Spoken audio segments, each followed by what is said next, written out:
Manchester United nil, Arsenal 1. Is the performance for Manchester United more important than the result? Which Man U players impressed in this game? Is it an advantage that Manchester United are not among the 9 teams from England playing in Europe this year? And should we say to look forward to doing or to look forward to do something? Hello, everyone. Welcome back to the Footglish podcast. Thank you very much for joining us today and tuning in for this football-filled episode. As always, I'm an English teacher. My name is Denek Lucas, and as always, I've got a lovely guest, and this time it's none other than he is Leontes, obviously from the Netherlands, Yeah, and he is a returning guest that has been here many times before. Welcome back, Leontes. thank you. Thanks for having me again. It's a pleasure. And as always, there are two main topics we can cover. And one of them is the Netherlands. That's international football. And that's not what we do here at this point of the season. That's because the Premier League has just started. Have you noticed, Leontes? Yes, of course. I was looking forward to watching Manchester United against Arsenal. So I followed everything meticulously during the break, their pre-matches, their transfer things, what happened to Rashford, what happened to Garnacho, all of them. Yeah. So you are a Man U fan, Yeah, and I'm an Arsenal fan. So we can cover that game. I know it's a bit late. I'm releasing this episode kind of late, but better late than never. Let me ask you a few questions about it. Uh, so the first question I have for you is this one: Is the performance, obviously the performance was better than the result? I think everybody saw that. So is that something that fills you with optimism, or would you have rather taken the result and put in a bad performance? well, I would say that I would rather have a good performance with this result, definitely. Mhm. Um, And I also think that if we look at the entire game, it's not the end of the world, right? Arsenal scored from a corner, which is fine. I mean, that's a set piece. That's good. It's good stuff. Mm. If it would have been an ugly uh, qu- um, uh, counter situation, Yeah. or Onana mistake, or Maguire doing something, that would have been bad. That would have been poor. But now it's a corner, it's a set piece. It happens. It's part of the deal. Especially especially since Arsenal are so good at it. It's just their Yeah, signature move, we could say, exactly. Yeah, yeah. And So I think yeah, I think that's fine. I think it happens. It was a regular, good old football match. Yeah, yeah. But you also didn't score any goals because David Raya, the Arsenal keeper, had a very good day. yeah. Mhm. So obviously 1-0 to the Arsenal, and it's interesting. I was listening to an Arsenal podcast the other day, and you know what they said? From those wins that we had at Old Trafford, and we don't always win there. It's always obviously a great achievement when that happens. But did you know that from the last 6 wins at Old Trafford, Arsenal always won 1-0? Oh wow. I, Yeah. I don't I don't know how that is possible, but what the odds are for that, but that's apparently what has been happening. Oh nice. Well, I do have to say that I think that United really stepped up in the second half. I think they played okay and well in the first half as well. Um, but they really tried to seek opportunities. Um, there were some excellent saves by your goalkeeper, So, excellent which chances. I want to ask you, which players did you like the most from the United team? Then, Um, I think the new number 10. I need to memorize their name still, but I think it was Drogu. Is that yeah, yeah, pronounced yeah, correctly? yeah, Yeah. yeah, yeah, yeah. Um, I think he really did a good job. I think Bayern Deer also did a good job. Even though he was part of the 1-0 Arsenal goal. Hmm. Um, I think that he has major shoes to fill. So I think that the way he performed, he stepped up during the game. I think that was good. Yeah, Mm. and Mhm. I'm really hopeful. I really hope that Amorim gives him more Premier League games, even the tough ones, the Man Cities, the Liverpools. Because I feel, and that's something that I've always also seen last season, is that he's a better goalkeeper than Onana. Right? For some reason, he. Isn't everyone a better goalkeeper than Onana, including the two of us? Well, I don't know whether I wouldn't put myself in goal, but I think Onana had some nice saves, especially in very difficult situations. But Mm, in the basics, I think he failed at some point. Whereas Bayerndir does well in the basics, right? He covers the basics very well. yeah. So I think that's something I really look forward to seeing this season. Mm. Well, let's see who is your number one in the end. But I also want to mention the player Brian Mbeumo, who came from Brentford, and I think that's a really great accomplishment for you to get this player, Okay. because Yeah. he was quite lively in that game as well, Yeah. and Yeah. he really slotted in well, I thought. Yeah.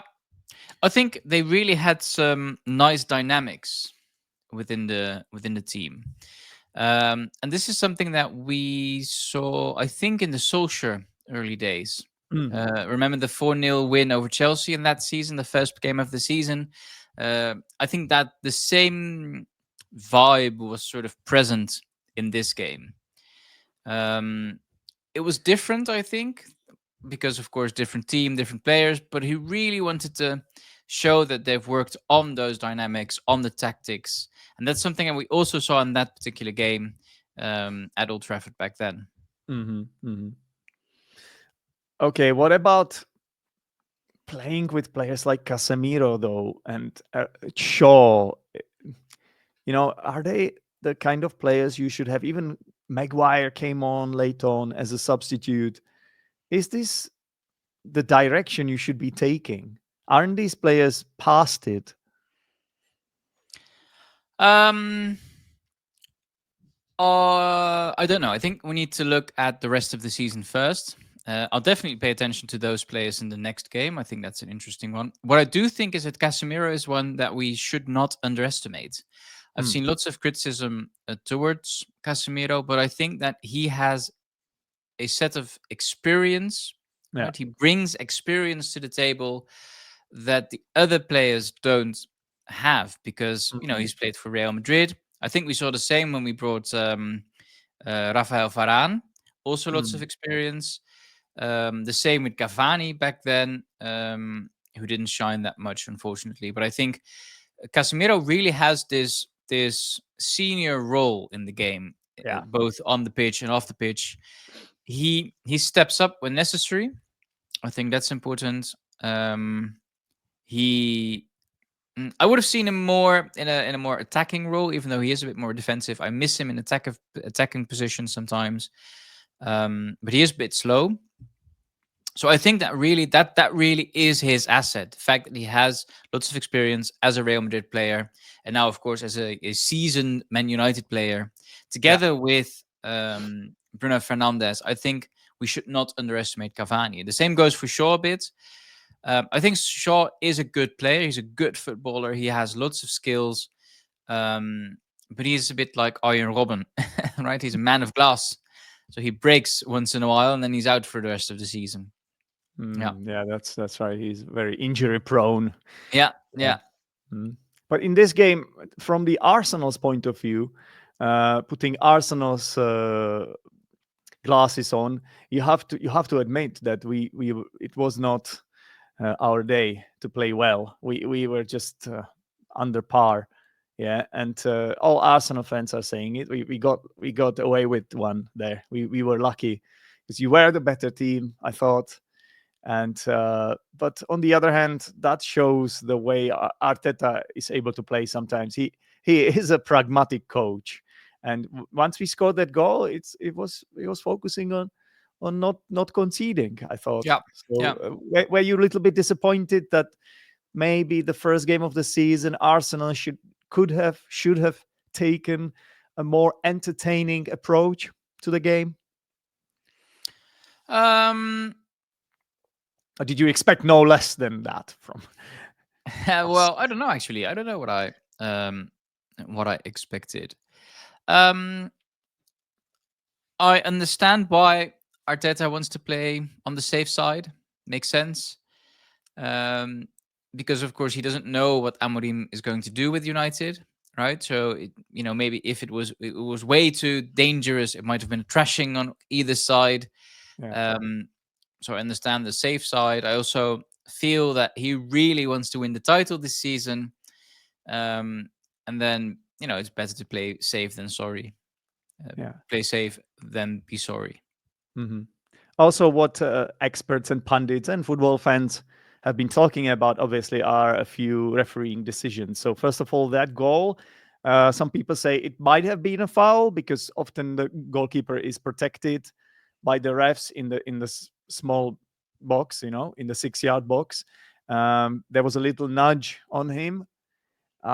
Did you think that this might have been given as a foul, or were you okay I, with the decision? I think I was okay. I wasn't really paying attention that much, so I don't know. I can't really answer your question, but I do. Yeah. Um, there was nothing very special, no weird mistakes, so I think it was fine. What Yeah. what about that penalty shout? I think a lot of people are saying that was a mistake. Wasn't that a Stonewall penalty? When I don't know which players were involved anymore, but somebody kicked someone, and it was quite obvious they did, and it might have been a penalty for United. Oh yeah, I don't remember that one. No. No. Yeah, let's not dwell on that, to be honest, because I'm happy the way it panned out for Arsenal. But there Yeah. is there Yeah. was there were a few two. Yeah. These two I were do like hope. the most discussed points, basically. Yeah. I do hope that we won't get the season filled with penalties for United again. Penalties sometimes they're if you're in the Champions League and it's the 90th minute and blah blah blah, fine, but not in the Premier League. You need to win because you're a good team, not because you get lots of penalties. That is fair.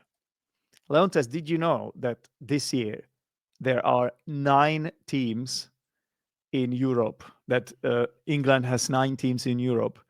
I hope I'm not saying some nonsense, but this is what I heard. Well, you have got like 5 Champions League teams, then a few in Europa League and the Conference League, right? So it should give us 9. I hope I'm not wrong. I should probably check it again.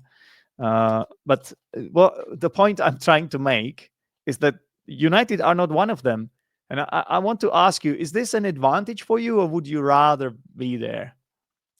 Well, I think this has happened before, of course, under Solskjaer, under Ten Hag. I think it's a benefit. It's always an advantage if you don't have to play in Europe. Um, the thing is with United that there is always pressure, but the pressure is based on sort of fantasy, dreams, and stuff. Whereas I think if you're honest, you should say, well, maybe we're not the European top club that we were in 2013, 2010. And I think it's good that we're not in Europe so that we can't fail in the European stage and then, rebuild as a team. I think that's important. I think, the money is fine, but it's not the most important thing now because otherwise we're chasing something. Whereas if we were to build something, we don't need to chase something, if that makes No, sense. it does. Yeah, it does. Yeah, it looks like there are 9 teams in Europe, really. So you've got Liverpool, Arsenal, Manchester City, Newcastle, and Chelsea. Wait, Liverpool, Arsenal, Manchester City, Newcastle, and Chelsea. They secured the Champions League through because they were top 5. I believe England had an extra spot for Yeah. finishing in top 2 in the coefficient last season. So that's 5 in the Champions League. And then obviously we must not forget that Tottenham beat Manchester United in that final of the Europa League. So Yeah. that makes 6 teams in the Champions League. Yeah. Oh, that's crazy. So that's why it's 9 in total, because then you have also Aston Villa and Nottingham Forest. I think they are in the Europa League, right? Yeah. Or maybe Conference League. And then Crystal Palace won the FA Cup. So they were supposed to be in Europa League as well, but then there were some issues, so they got punished because they had, what was it? Was it that there was an owner that owned two clubs or something, and I they don't were remember. punished for that, and they put them into the Conference League for Ah, that. Yeah, so it is really 9 teams, and wow. United are not one of them. So that could be an advantage for you. It's almost half of the Yeah, the roster, the half of the Premier League teams, right? yeah. And I think he needs to benefit. He needs to reap the benefits and really build a good team. Start with a good first team with 11 players who have experience, who play regularly, and don't do weird stuff. Don't mix around. Which is good, but don't do it too often. Yeah. Hmm. All right, and let's finish off with the following question: what would be a good result for the United fans to get behind this season? Which position to end in for Amorim to keep his job? Well, I think there is a part of me that really hopes that this might be the season. It's been 12 years, so 13 years next year. So, To do what? To win the league? to win the league, You definitely. just lost your first game against Yeah, Arsenal. but I Come on. mean, we still have like 34 games to go, right? So that doesn't say Yeah, but anything. you But you dropped you dropped 3 points already. yeah, but then again, we never said that we're going to be the invincibles, right? That's Arsene Wenger's Yeah, thing. you're not. You're not No, anymore. Yeah. no, no. But no, I really think for some reason that might be good. That might be very good for Ruben Amorim, very good for the team, very good for everyone. But I think top six is fine. I think he should aim for top six. Um, you know what he did last season, where he put his principles um, Above his before control. above where we end. I think that was good, but it meant the season was lost, Right, so right. it doesn't count for anything. However, we do know that he's someone who sticks to his principles. And Mm. if you were to stick to his principles, and if you were to really, um, say this is how we're going to do it, I think it will be fine. And don't forget, we don't have, well, maybe we do have with Garnacho and Onana still, which is a disgrace. I think he should play with Garnacho. So that's my opinion on that because he's an Who? excellent player. Sorry, I missed that. Garnacho, Who? Alejandro Garnacho. Yeah, but who should? Oh, you think Yeah, Garnacho should be in the starting Yeah, 11? yeah, yeah, Okay. yeah, definitely. I think Yeah, he's yeah, an yeah. excellent player. So I don't know what Still very Amorim is young, doing there. right? He's He's very young. young. Yeah, yeah. Yeah, he's very fast. He's good. Mm. Um, but that's fine. But we don't have the Rashford thing anymore, right? We don't have The Rashford, Rashford who's thing. the Rashford thing. Yeah, there's Wow. always there's always Very a no, but dismissive way of talking no, no, about no, no. Rashford. I don't mean that he is a thing, but the thing was that he had to step up. There was always criticism of Rashford. Then he went out, and then he was punished. And oh, but he's leaving. Oh no, he's not. Distraction. A lot of Yeah, distraction for yeah. you, Lots of maybe. distraction from the Rashford things. Hang on. So he went to Barcelona, or? Barcelona. Yeah, there's an excellent long read in the Athletic, which is part of the New York Times, Yeah. that sets out everything that happened. So that's worth reading, definitely. So we don't have those things anymore. We don't have, we had the Pogba thing at some point. Pogba is back Um, as well, by the way. Pogba's I think. back, but not at Yeah. United. So please I don't think Pog back he's again. somewhere in France, right? Playing Yeah, for a French yeah. club. So we don't Yeah. have those things. There are no distractions. There's no Carrington is falling apart. That's not So happening anymore. No don't you Ronaldo. think? Don't you think that something will crop up because you are United?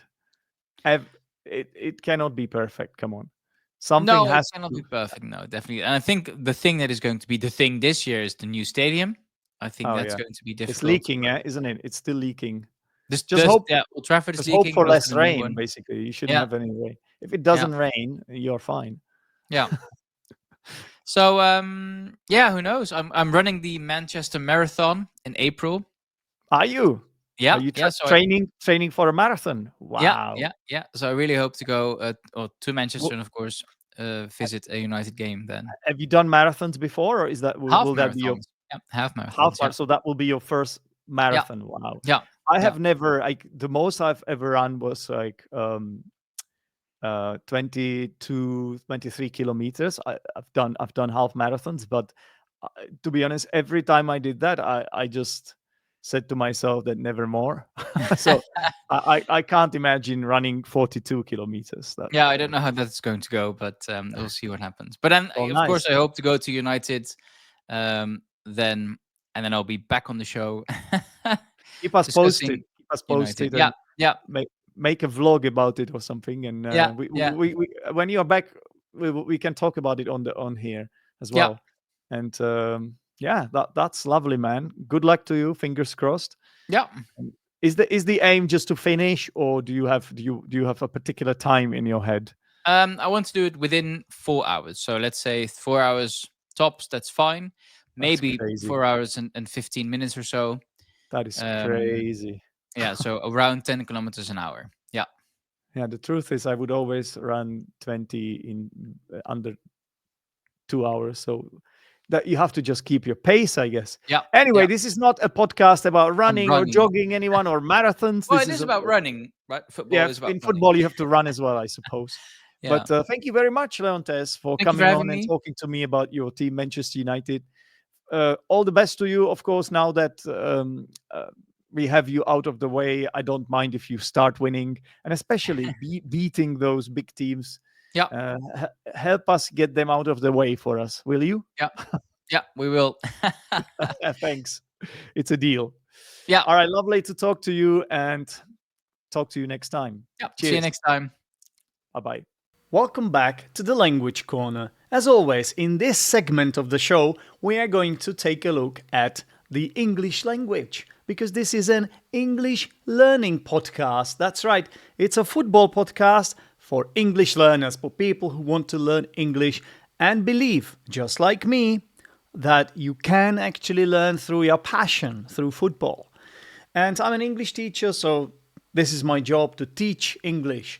If you would like to hire me as your teacher, please don't hesitate to contact me at my email, which is teachersdenek@gmail.com. Now, remember what Leontes said at the beginning of the show. He said, I was looking forward to watching Manchester United. We are looking here at the phrasal verb to look forward to. It has three parts: the verb, look, forward, which is what makes this a phrasal verb. It's what we call a particle. And then to. To is a preposition, and these words always go together.